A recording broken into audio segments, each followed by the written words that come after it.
ಬೇರೆ ಬೇರೆ ಆ್ಯಕ್ಟನ್ನು ನೋಡಾಯಿತು ಈಗ. ಅಂದರೆ 1773 ಇಂದ. ಈಗ ಹೇಗೂ ಬ್ರಿಟಿಷ್ ಗೌರ್ಮೆಂಟ್ ಹತ್ರ ಪೊಲಿಟಿಕಲ್ ಕಂಟ್ರೋಲ್ ಬರ್ತಾ ಇದೆ. ಈಸ್ಟ್ ಇಂಡಿಯಾ ಕಂಪನಿ ಹತ್ರ ಕಮರ್ಷಿಯಲ್ ಅಡ್ಮಿನಿಸ್ಟ್ರೇಷನ್ ಹಾಗೇ ಇದೆ. ಆದರೆ ಬ್ರಿಟಿಷ್ ಸಿಸ್ಟಮ್ ಇನ್ನೂ ಇವಾಲ್ವ್ ಆಗ್ತಾ ಇರುವಂಥ ಫೇಸ್ ಇದು. ಇನ್ನು ಮುಂದೆ ಬೇರೆ ಬೇರೆ ಚಾಲೆಂಜಸ್ ಕ್ರಿಯೇಟ್ ಆಗ್ತಾ ಹೋಗುತ್ತೆ. ಬ್ರಿಟನ್ನಿಗೆ ಈಗೇನು ಬೇಕು ಅಂತಂದರೆ ಕ್ವಿಕ್ ಡಿಸಿಷನ್ ತೆಗೆದುಕೊಳ್ಳುವಂಥ ಒಬ್ಬ ಗವರ್ನರ್ ಜನರಲ್ ಬೇಕು. ನಮಗೆ ಹೆಲ್ಪ್ ಮಾಡುವಂಥ ಗವರ್ನರ್ ಜನರಲ್ ಬೇಕು. ಅಡ್ಮಿನಿಸ್ಟ್ರೇಟಿವ್ ಸಿಸ್ಟಮ್ ಸ್ಟೇಬಲ್ ಆಗಿರಬೇಕು. ಮತ್ತು ಕಂಪನಿಯ ಕಮರ್ಷಿಯಲ್ ಪ್ರಿವಿಲೇಜ್ಗಳನ್ನು ನಿಧಾನವಾಗಿ ಕಡಿಮೆ ಮಾಡಬೇಕು ಅಂತ ಬ್ರಿಟಿಷ್ ಅಥವಾ ಬ್ರಿಟನ್ ಥಿಂಕ್ ಮಾಡ್ತಾ ಇರುತ್ತೆ. ಬರ್ಕೋಬಹುದು ನೀವು ಈಗ ಇಲ್ಲಿ. The East India company was slowly moving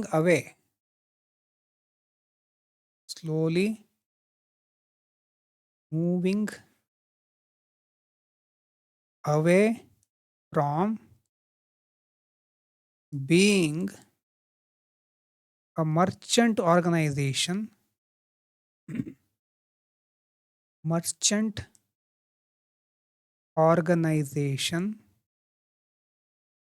and becoming an instrument of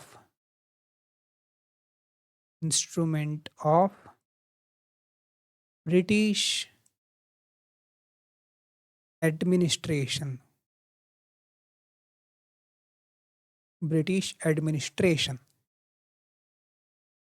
ಮೊದಲು ನಾವು ನೋಡಿದ್ವು ಅಲ್ವಾ, ಜಾಯಿಂಟ್ ಸ್ಟಾಕ್ ಆ ಥರ ಒಂದು ಮರ್ಚೆಂಟ್ಸ್ಗಳಿಂದ ಬಂದಿರೋದು ಕಂಪ್ನಿ. ಈಗ ಮರ್ಚೆಂಟ್ ಆರ್ಗನೈಸೇಷನ್ ಅಂತ ಬಂದಿತ್ತು ಆವಾಗ. ಈಗೇನಾಗ್ತಾ ಇದೆ, ಬ್ರಿಟಿಷ್ ಅಡ್ಮಿನಿಸ್ಟ್ರೇಷನಿನ ಒಂದು ಇನ್ಸ್ಟ್ರೂಮೆಂಟ್ ಆಗಿ ಬದಲಾಗ್ತಾ ಇದೆ. ಈಗ ಬ್ರಿಟಿಷರ್ಸ್ ಅಥವಾ ಯುರೋಪ್ನಲ್ಲಿ ಕೂತ್ಕೊಂಡಿರೋರು ಥಿಂಕ್ ಮಾಡ್ತಾ ಇದ್ದಾರೆ, ಇನ್ನೇನಾದರೂ ಮಾಡಬಹುದಾ? ಪಿಟ್ಸ್ ಇಂಡಿಯಾ ಆ್ಯಕ್ಟ್ ಬಂತು. ಬ್ರಿಟಿಷ್ ಗೌರ್ಮೆಂಟಿಗೆ ಏನು ಬೇಕಿತ್ತು? ಈಗ ಒಂದು ಸ್ಟ್ರಾಂಗ್ ಲೀಡರ್ಶಿಪ್ ಬೇಕು ಭಾರತದಲ್ಲಿ. ಗವರ್ನರ್ ಜನರಲ್ ಏನಾಗ್ತಾ ಇದ್ದಾರೆ, ಸೆಂಟ್ರಲ್ ಫಿಗರ್ ಆಗ್ತಾ ಇದ್ದಾರೆ ಭಾರತದ ಅಡ್ಮಿನಿಸ್ಟ್ರೇಷನ್ನಲ್ಲಿ. ಆದರೆ ಒಂದು ಪ್ರಾಕ್ಟಿಕಲ್ ಪ್ರಾಬ್ಲಮ್ ಏನಂತಂದರೆ, ಗವರ್ನರ್ ಜನರಲ್ ಹತ್ರ ಯಾರಿದ್ದಾರೆ, ಎಕ್ಸಿಕ್ಯೂಟಿವ್ ಕೌನ್ಸಿಲ್ ಇದೆ ಅಲ್ವಾ. ಗವರ್ನರ್ ಜನರಲ್ಲು ಮತ್ತು ಎಕ್ಸಿಕ್ಯೂಟಿವ್ ಕೌನ್ಸಿಲ್ಲು ಒಟ್ಟಾಗಿ ಸೇರಿ ವರ್ಕ್ ಮಾಡಬೇಕು. ಎಕ್ಸಿಕ್ಯೂಟಿವ್ ಕೌನ್ಸಿಲ್ ಕ್ರಿಯೇಟ್ ಆಗಿರೋದು ಯಾವಾಗ, ಯಾವ ಆ್ಯಕ್ಟ್ನಲ್ಲಿ ಹೇಳಿ? ಎಕ್ಸಿಕ್ಯೂಟಿವ್ ಕೌನ್ಸಿಲ್ ಯಾವ ಆ್ಯಕ್ಟ್ನಲ್ಲಿ ಕ್ರಿಯೇಟ್ ಆಯಿತು?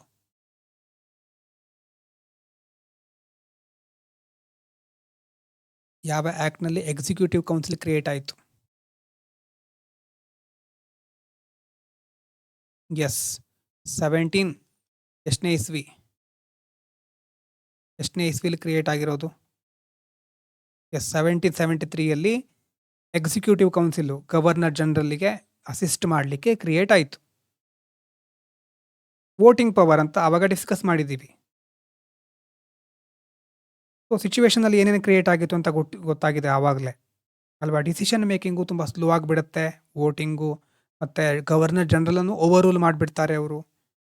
ಮಿಲಿಟರಿ ಮತ್ತು ಪೊಲಿಟಿಕಲ್ ಡಿಸಿಷನ್ನು ಎಲ್ಲ ಬಹಳ ಬೇಗ ತೆಗೆದುಕೊಳ್ಳಿಕ್ಕೆ ಆಗೋದಿಲ್ಲ ಅನ್ನುವಂಥ ಪರಿಸ್ಥಿತಿ ಇದ್ದಾಗ ಯಾರು ಬರ್ತಾರೆ ಅಂತಂದರೆ ಭಾರತಕ್ಕೆ, arrival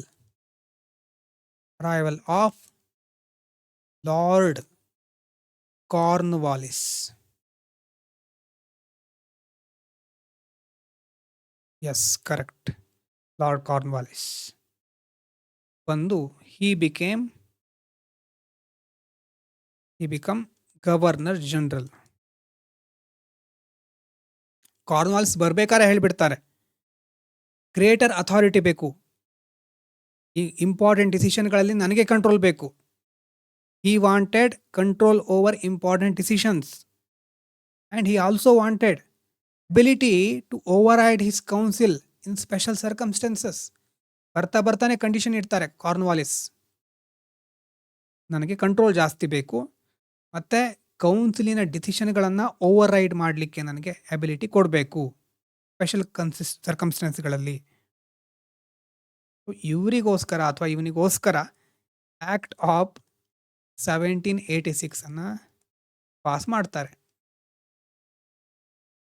to satisfy this requirement act of 1786 was passed.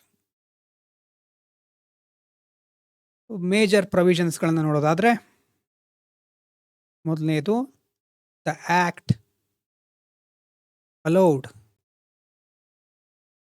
The governor general, short ಆಗಿ ಬರೀತಿದ್ದೇನೆ, to override his council in special cases. Normally ಏನಾಗ್ತಾ ಇತ್ತು, ಗವರ್ನರ್ ಜನರಲ್ ಮತ್ತೆ ಕೌನ್ಸಿಲ್ ಸೇರಿ ನಿರ್ಧಾರ ತೆಗೆದುಕೊಳ್ಬೇಕಿತ್ತು ಡಿಸಿಷನ್ ಮೇಕಿಂಗ್ನಲ್ಲಿ. ಆದರೆ ಇಲ್ಲೇನು ಹೇಳ್ತಾ ಇದ್ದಾರೆ, exceptional situations governor general could take the final decision, can override his council in special cases. ಯಾಕಿದು ಇಂಪಾರ್ಟೆಂಟ್ ಅಂದರೆ, ಅಡ್ಮಿನಿಸ್ಟ್ರೇಷನ್ಗೆ ನೋಡಿ ಯಾವಾಗಲೂ ಕನ್ಸಲ್ಟೇಷನು ಬೇಕಾಗುತ್ತೆ, ಡಿಸಿಸಿವ್ ಲೀಡರ್ಶಿಪ್ ಬೇಕಾಗುತ್ತೆ. ಅದು ಮೇನ್ ಥಿಂಗ್. ನಿಮಗೆ ಮುಂದೂ ಸಹ ಗೊತ್ತಿರಬೇಕು ಇದು. ಈಗ ಅಡ್ಮಿನಿಸ್ಟ್ರೇಟಿವ್ ಆಫೀಸರ್ ಆಗ್ಲಿಕ್ಕೆ ಹೊರಟಿರೋರಿಗೆ ಒಂದು ಕನ್ಸಲ್ಟೇಷನ್, ಬೇರೆಯವರ ಸಲಹೆ ಸೂಚನೆಗಳನ್ನು ತೆಗೆದುಕೊಂಡು ಸಮಾಲೋಚನೆಯ ಮೂಲಕ ಡಿಸಿಷನಿಗೆ ಬರೋದು ಇಂಪಾರ್ಟೆಂಟ್. ಹಾಗಂತ ಎಲ್ಲರನ್ನೂ ಕೇಳ್ತೇನೆ, ಎಲ್ಲರ ನಿರ್ಧಾರಗಳನ್ನು ನೋಡಿಕೊಂಡು ನಿಧಾನವಾಗಿ ಎಲ್ಲ ಮಾಡ್ತೇನೆ ಅಂದರೂ ಆಗೋದಿಲ್ಲ. ಡಿಸಿಸಿವ್ ಲೀಡರ್ಶಿಪ್ ಬೇಕು. ಎಲ್ಲರ ಮಾತು ಕೇಳ್ತಾ ಕೂತ್ಕೊಳ್ಳೋನಿಗೆ ಆಮೇಲೆ ಎಲ್ಲರದ್ದು ಸರಿ ಅಂತ ಹೇಳ್ತಾ ಹೋದರೆ ಡಿಸಿಷನಿಗೆ ಬೇಗ ಬರ್ಲಿಕ್ಕೆ ಆಗೋದಿಲ್ಲ.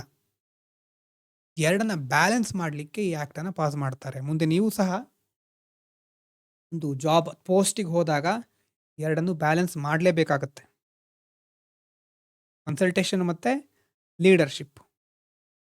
ಸಲಹೆ ಅಗತ್ಯ, ಸಲಹೆ ಬೇಕೇ ಬೇಕು, ಆದರೆ ಅಂತಿಮ ನಿರ್ಧಾರ ತೆಗೆದುಕೊಳ್ಳುವ ಶಕ್ತಿಯೂ ನಿಮಗಿರಬೇಕು.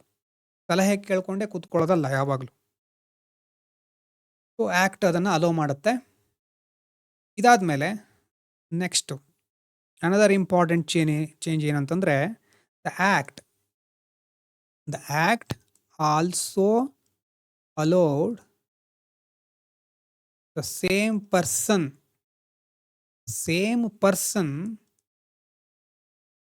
To hold both positions.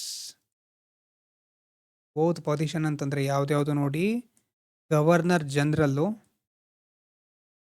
ಮತ್ತು ಅದ್ರ ಜೊತೆ ಕಮಾಂಡರ್ ಇನ್ ಚೀಫ್.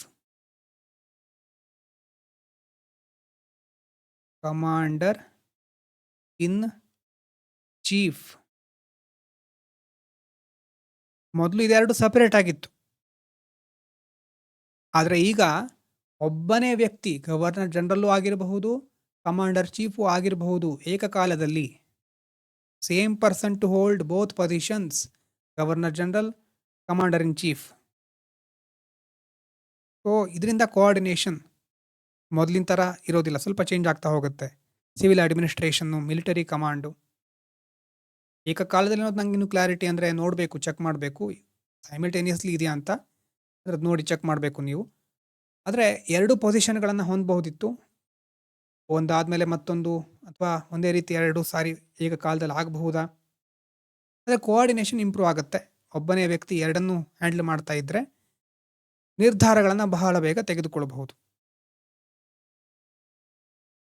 ಸೊ ಈ ಆ್ಯಕ್ಟಿಂದ ಏನು ಮಾಡ್ತಾರೆ, ಗವರ್ನರ್ ಜನರಲ್ ಪೋಸ್ಟನ್ನು, ಆಫೀಸನ್ನು ಇನ್ನಷ್ಟು ಸ್ಟ್ರೆಂಥನ್ ಮಾಡ್ತಾರೆ.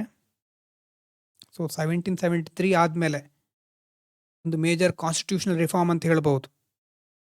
ಆದರೆ ಇಲ್ಲೇನಾಗ್ತಾ ಇದೆ, ಸೆಂಟ್ರಲೈಸೇಷನ್. ಬ್ರಿಟಿಷರ್ಸು ತಮಗೆ ಬೇಕಾದವರನ್ನ ಕಳಿಸ್ತಾರೆ, ಅವರಿಗೆ ಪವರ್ ಕೊಡ್ತಾ ಇದ್ದಾರೆ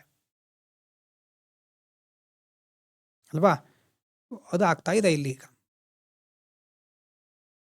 ಈಸ್ಟ್ ಇಂಡಿಯಾ ಕಂಪ್ನಿ ಕತೆ ಇಲ್ಲಿ ತನಕ ಬಂದಿದೆ. ಈಗ 17 ಈ ಆ್ಯಕ್ಟ್ ಯಾವುದು, ಈಗ ನೋಡಿದ್ದು 17 ಎಷ್ಟನೇದಿದೆ ಹೇಳಿ ನೋಡೋಣ.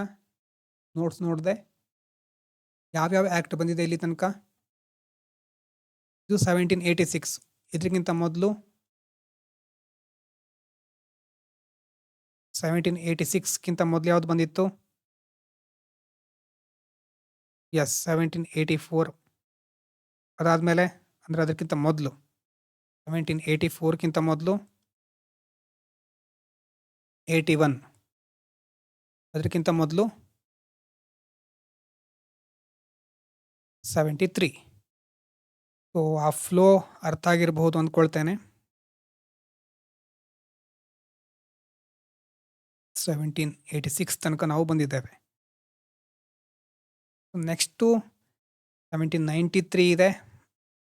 ನೆಕ್ಸ್ಟ್ ಅದಾದಮೇಲೆ ಬೇರೆ ಬೇರೆ ಆ್ಯಕ್ಟ್ ಇದೆ. 1813 ಸಹ ಇದೆ, 1833 ಇದೆ. ಅಂದರೆ ಒಂದು ಹಂತ ಅಲ್ಲಿಗೆ ಮುಗಿಯುತ್ತೆ. ನೋಡೋಣ, ಸ್ಟಾಪ್ ಮಾಡೋಣ ಬೇಕಿದ್ರೆ. ಇನ್ನೊಂದು ಆ್ಯಕ್ಟ್ ಮಾಡೋದಾ ಅಥವಾ ಸ್ಟಾಪ್ ಮಾಡೋದಾ? ಎಸ್, ಒಂದು ಸಾರಿ ಸ್ಟಾಪ್ ಮಾಡೋಣ. ಆದರೆ ಇಲ್ಲಿ ತನಕ ಏನೇನು ನೋಡಿದ್ವಿ ಹೇಳ್ತಾ ಹೋಗಿ. ಒಂದು ಸಾರಿ ರಿವಿಷನ್ ಮಾಡಿಬಿಡಿ. 1773ಯಲ್ಲಿ ಇಂಪಾರ್ಟೆಂಟ್ ಏನೇನು ಬಂತು ಶಾರ್ಟಾಗಿ ಹೇಳ್ತಾ ಹೋಗಿ. ಒಂದೆರಡು ಕೀವರ್ಡು ಅಷ್ಟೇ, ಜಾಸ್ತಿ ಬೇಡ. 1773ಯಲ್ಲಿ ಏನು ಬಂತು, ಏನೇನು ಪ್ರೊವಿಷನ್ಗಳು ಬಂತು? ಎಸ್, ಸುಪ್ರೀಂ ಕೋರ್ಟ್ ಬಂತು, ಎಕ್ಸಿಕ್ಯೂಟಿವ್ ಕೌನ್ಸಿಲ್ ಬಂತು, ಕರೆಕ್ಟ್. ಮತ್ತೆ ಗವರ್ನರ್ ಜನರಲ್, ಯಾವುದು? ಬೆಂಗಾಲಿಂದ governor general, correct.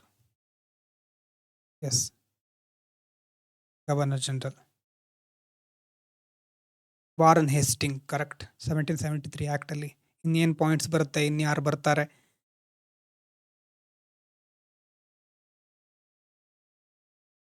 Supreme court ಸಂಬಂಧಪಟ್ಟ ಹಾಗೆ. Yes, limitation on officers. Yes, okay. Next ಆ್ಯಕ್ಟಿನ ಪಾಯಿಂಟ್ಸ್ಗಳು ಹೇಳಿ. ನೆಕ್ಸ್ಟ್ ಆ್ಯಕ್ಟನ್ನು ನೋಡಿದಾಗ ಏನು ಬರುತ್ತೆ, ಏನೇನು ಪಾಯಿಂಟ್ಸ್ ಇದೆ? ಮೊದಲೇನು ಕಾನ್ಫ್ಲಿಕ್ಟ್ ಕ್ರಿಯೇಟ್ ಆಗಿತ್ತು ಅದನ್ನು ಸಾಲ್ವ್ ಮಾಡಲಿಕ್ಕೆ ನೆಕ್ಸ್ಟ್ ಆ್ಯಕ್ಟ್ ಬರುತ್ತೆ. ಸುಪ್ರೀಂ ಕೋರ್ಟ್ ರಿಸ್ಟ್ರಿಕ್ಷನ್ಸ್ ಹಾಕ್ತಾರೆ. ಎಸ್, ಜ್ಯೂರಿಸ್ಟಿಕ್ಷನ್, ಹೌದು. ಗವರ್ನರ್ ಜನರಲ್ಗೆ ಹೆಚ್ಚು ಪವರು.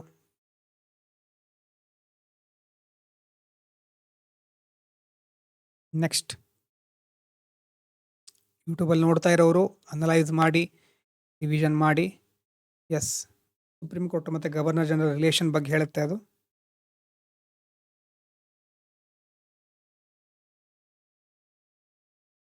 ನೆಕ್ಸ್ಟ್ ಆ್ಯಕ್ಟಿನ important points.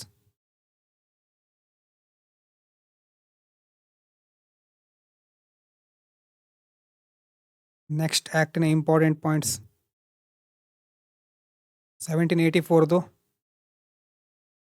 S, dual control. ಮತ್ತು ಏನು ಕ್ರಿಯೇಟ್ ಆಗುತ್ತೆ? Yes, board of control creation, correct.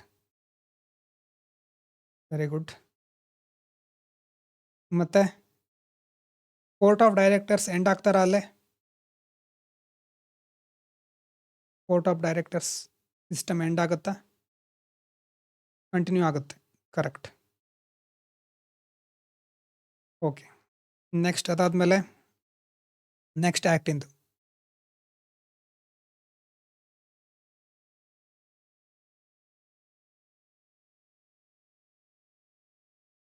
S,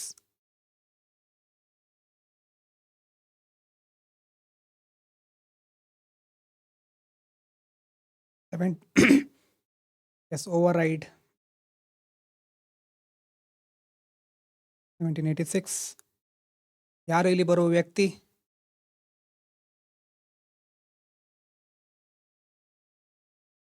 S, Cornwallis. ಹೆಚ್ಚು ಪವರ್ ಇರುತ್ತೆ, ಹೆಚ್ಚು ಕಂಟ್ರೋಲ್ ಮಾಡಬಹುದು.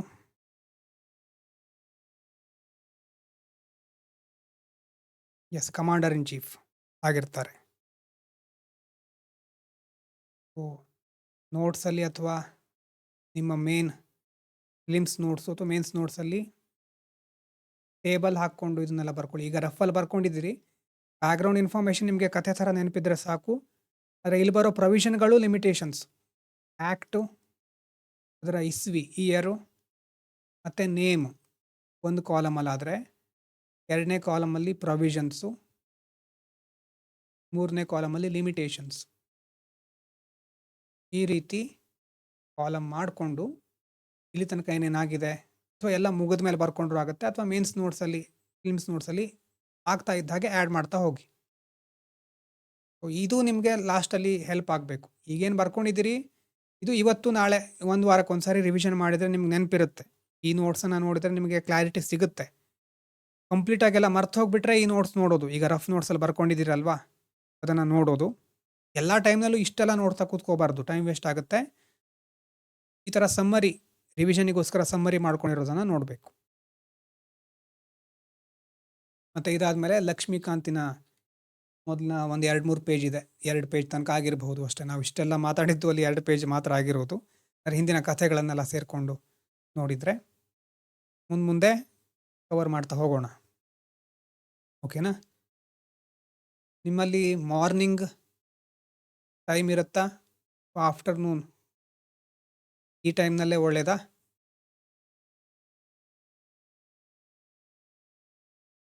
ಆಫ್ಟರ್ನೂನ್ ಓಕೆನಾ?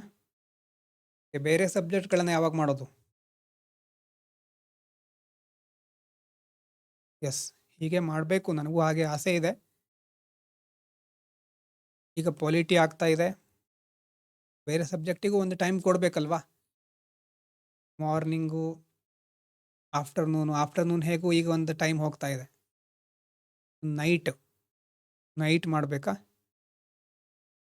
ನೈಟ್ ಎಷ್ಟು ಗಂಟೆಗೆ? ನಿಮ್ಮ ಪ್ರಕಾರ ಎಷ್ಟು ಗಂಟೆಗೆ? ಬೇರೆಯವ್ರಿಗೆ ಗೊತ್ತಿಲ್ಲ ನನಗೆ, ಜಾಯಿನ್ ಆದವರು ಅಷ್ಟೇ. ಈಗ ಯೂಟ್ಯೂಬಲ್ಲಿ ನೋಡೋರಿಗೆ ಟೈಮಿಂಗು ಓಕೆ, ನೈಟ್ 8:30 ನಂತರ ಓಕೆನಾ? 7 to 9 ಅಂತ ಹೇಳ್ತಾ ಇದ್ದೀರಿ. 7 to 9 ಹೆಚ್ಚಾಗೋದಿಲ್ಲ, 6 to 9 ಹೆಚ್ಚಾಗೋದಿಲ್ಲ ನನ್ನ ಪ್ರಕಾರ.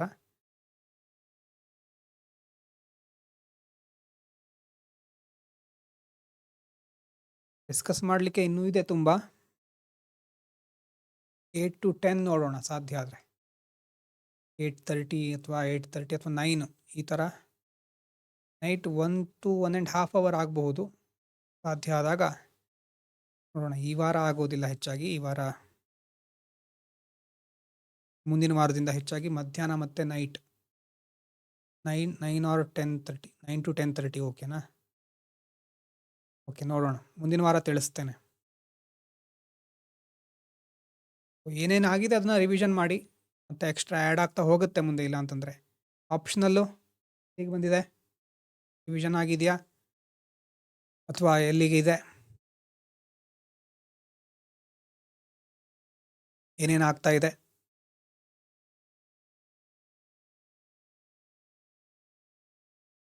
ಪೇಪರ್ 2 ಆಗ್ತಾ ಇದೆ.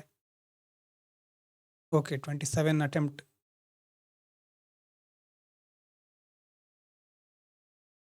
ಒಂದು ನಿಮಿಷ.